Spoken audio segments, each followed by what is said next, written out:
సృష్టికర్త అయిన ప్రభువారు నేను బ్రతికి ఉన్నప్పుడే మీతో మాట్లాడటానికి నాకు ఇచ్చిన ఇటు అవకాశాన్ని బట్టి, ధన్యతను బట్టి, కృపను బట్టి నిజదేవుని పాదాల ఎదుట మాత్రమే నా సమస్త దేహము, ప్రాణము, ఆత్మతోటి సాగిలపడి ప్రణతులు తెలియపరుస్తూ ఉన్నాను. Praise the lord brother and sister. ఈరోజు పరమ తండ్రి మాట నీ కొరకే. 9వ కీర్తన 17. దుష్టులను నిజదేవుని మరుచు జనులందరూ పాతాళమునకు దిగిపోవుదురు. అంటే నిజదేవుడు న్యాయవంతులకు లేదా రక్షింపబడి ఆయన మార్గంలో నడుచుకునే వారికి ఇహమందు ఎలా ప్రతిఫలం ఉంటుందో ఎట్ ది సేమ్ టైం పరలోకంలో కూడా వారి కొరకు ప్రతిఫలం దాచబడి ఉంటుంది.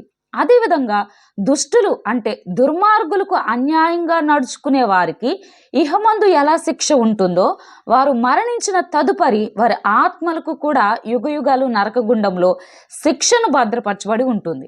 ఇక్కడ ఒక వచనం చూద్దాం. యోబు 8:13 ప్రకారం నిజదేవుని మరొచ్చు వారందరి గతి అట్లే ఉండును.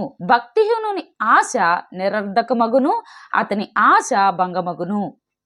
అంటే చూడండి, ఇక్కడ మనం చూసినట్లయితే ఇక్కడ క్రైస్తవులు మాత్రమే అని కాదు సుమా, భూలోక ప్రజలందరికీ మాట వర్తిస్తుంది. రెండో మాట మనం ఒకసారి చూసినట్లయితే రోమ 2:8 ప్రకారం కూడా భేదములు పుట్టించి సత్యమునకు లోబడక దుర్నీతికి లోబడు వారి మీదకి నిజదేవుని ఉగ్రతయు రౌద్రమును వచ్చును. అంటే ఈ భూలోకంలో 2 రకాల మనుషులు ఉంటారు.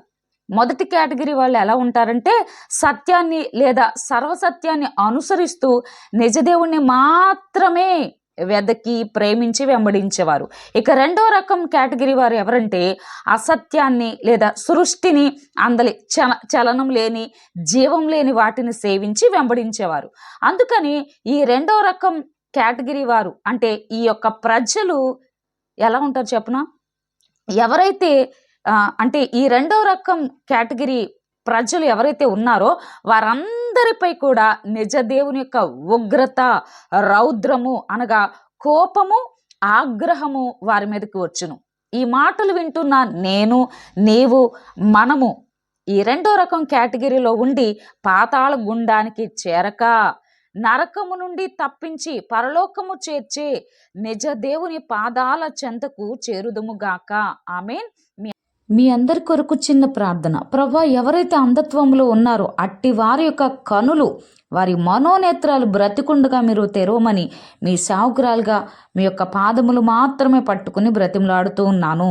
In Jesus mighty name. Amen, amen, amen.